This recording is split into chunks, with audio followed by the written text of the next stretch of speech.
So, hello everybody, this is Bhante Joe here, and I'm just here in the shrine room at Bhante Vihari, which is the monastery where I'm staying, and thought to record a short Ovada for the internet, so can lean forward a little bit and arch the spine, and look about 3 feet in front, and close our eyes. And can focus in on the breath.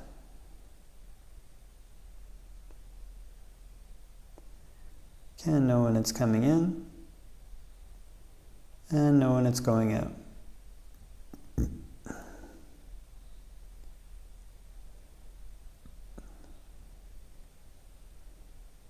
If one breathes in a long breath, can just know, I'm breathing in a long breath.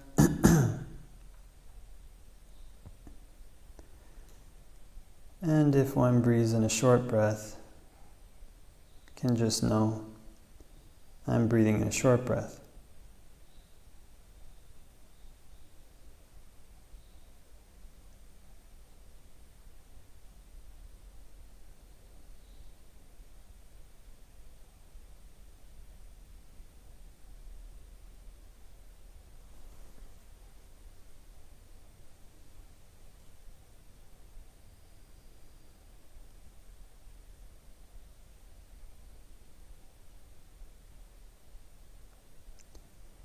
And can focus in on the breath at the tip of the nose. And if notice any patterns of tension or tightness around the nose, around the face, can just let those relax.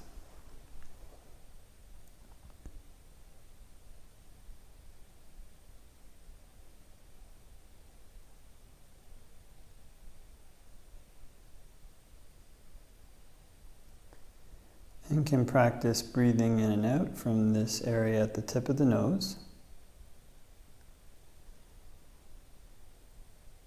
And when breathing in and out from the tip of the nose, it can be helpful to try to make mindfulness as continuous as possible. Being aware all the way through the in-breath. As the in-breath turns to the out-breath, all the way through the out-breath, and as the out-breath turns back to the in-breath again. Trying to keep mindfulness as continuous as possible.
And before we finish meditating, can spread thoughts of goodwill. Wishing may all beings all around everywhere be happy and at ease.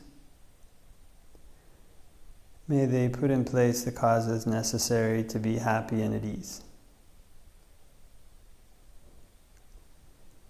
And we can make the mind infinite. Can make it unbounded, all the way to the ends of the universe and beyond, in every dimension. May all beings all around everywhere be happy and at ease.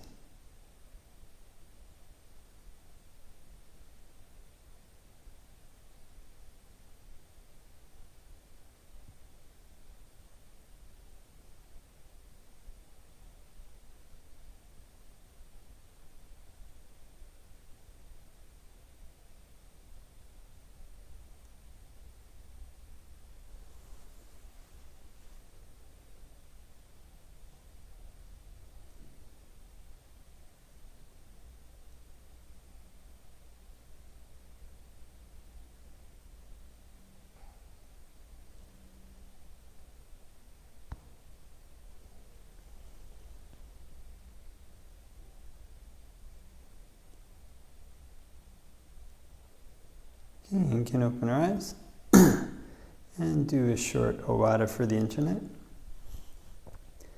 Namo tassa bhagavato arahato samma sambuddhassa. Namo tassa bhagavato arahato samma sambuddhassa. Namo tassa bhagavato arahato samma sambuddhassa. Buddhaṃ saranang gacchāmi, Dhammāṃ saranang gacchāmi, Sanghaṃ saranang gacchāmi. Titiyampi Buddhaṃ saranang gacchāmi, Titiyampi Dhammāṃ saranang gacchāmi, Titiyampi Sanghaṃ saranang gacchāmi. Tatiyampi Buddhaṃ saranang gacchāmi, Tatiyampi Dhammāṃ saranang gacchāmi, Tatiyampi Sanghaṃ saranang gacchāmi. So hope that everybody's having a great day wherever it might be. And actually over this past week headed to Colombo to renew my visa, myself and another monastic. And we stayed at a lay gentleman's house, and he took us to this place for this health assessment, where the government basically they want to make sure that people applying for visas to stay are in kind of good health, and they also issue this kind of insurance card. So the whole process was relatively quick. Relatively kind of painless, kind of no big deal. And so this kind of insurance would allow somebody to stay in the country and access all these kind of hospitals in the country, which is actually a very nice thing. And so there's this kind of insurance that's available in the world, this kind of insurance to protect one's body. Insurance so that if something goes wrong with one's body, if one falls ill, if one is unable to care for oneself with the medicines that one has at hand, then one can go to the hospital and be taken care of. And this is actually also an ease for the mind. And in the same way, or similar way, that there's these kind of insurances that one can use to protect the body in case of an emergency. There's also insurances that one can use to protect the mind in case of an emergency. And just like these insurances that protect the body give some ease to the mind, in the same way, these insurances that protect the mind also give ease to the body. So the things that protect the mind, the things that one can safeguard the mind with, that one can create a kind of safety net in case the mind falls. These are the things that the Buddha describes generally as kind of virtuous behavior, as concentration, as wisdom. And these things, these kind of good actions, these are actions that when one undertakes them, they create a kind of momentum in the mind. They create a kind of current in the mind. And this is a current that kind of pulls one forward, that makes one go forward. I remember when I was a layman, I was reading about, somehow got interested in the brain. And, I used to play this kind of game where you'd take like a pen or something and try to, one would try to poke it through each of the open fingers after one had splayed one's hand. So one would go like so, poke, poke, poke, poke, poke, poke, poke, poke, poke, like so. And eventually you got better at it. And apparently what remembered from this kind of brain research was that the brain will grow cells in these kind of areas that deal with performing this specific task. Maybe that will also, this is just supposition, I can't remember, but it makes sense, but maybe this particular area of the brain that gets strengthened will also have overlaps with other areas of the brain. So in strengthening this kind of dexterity to play this little game, pointing this pen between each of my fingers, It might also overlap with other things, like perhaps maybe it would make one better at, I don't know, chopping celery or something. Something that uses a similar motion, or maybe, make somebody better at whack-a-mole. We kind of have to kind of whack these things popping out.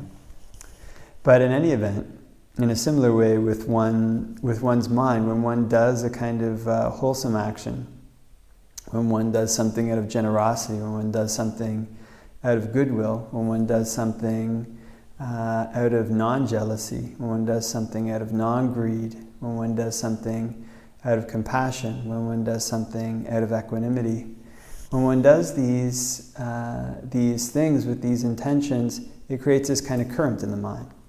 It may, I don't know much about neuroscience, I don't look it up, but in the brain, the mind and the brain may very well be different things, and definitely in Buddhism they are.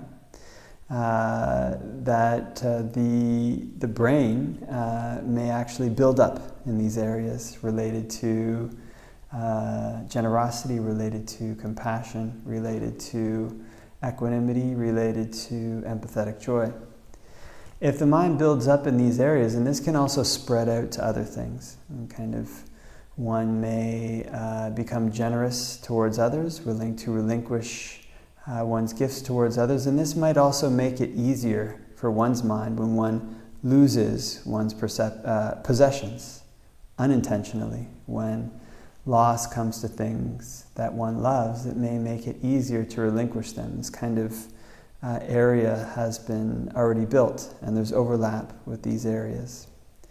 And this kind of current, this kind of buildup is something that's an insurance policy for the mind. It helps protect the mind.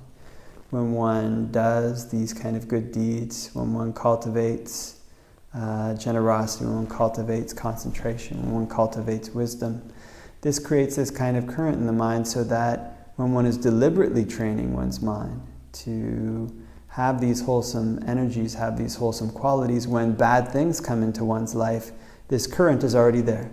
This kind of safety net is already there to help stop one from falling, to help pick one up. This safety net is already there to help protect one's mind in times of misfortune, to help protect one's mind in times of loss. And it's kind of unlike a government insurance policy or other type of insurance policy where one has to pay and could change depending on the government. This kind of mental insurance policy of doing good deeds, of cultivating meditation, of cultivating wisdom, this is something that other people can't take away from one. The government can take, or a private company may change their policies and take away an external insurance policy, but the only one who can take away an internal insurance policy is the person who issues the policy. They can take it away by doing bad actions. They can take it away by stopping acting skillfully. This can diminish that insurance policy. But so long as one keeps this mental insurance policy, so long as one develops it, so long as one makes it strong, then one's fear at loss, one's fear at misfortune, one's fear at calamity, even one's fear at death can subside more and more and more. The reason for this is because one finds something inside that doesn't depend so much on these external things. One becomes more and more self-reliant in terms of one's happiness, depending less and less on external things. And when one cultivates this kind of mental insurance policy, then it also has an effect on the body. It also makes one's body feel at ease. It also makes one's body relaxed. And having this kind of relaxed body, one also can enjoy good sleeps. Non-tense sleeps can also help with maybe physical ailments that are caused by too much stress, too much tension in the body. So this is a kind of good insurance policy that one can take out, is this kind of insurance policy that comes with cultivating generosity, cultivating virtuous behavior, cultivating concentration, cultivating wisdom. And cultivates these things, one gains an insurance policy against calamity, against disaster.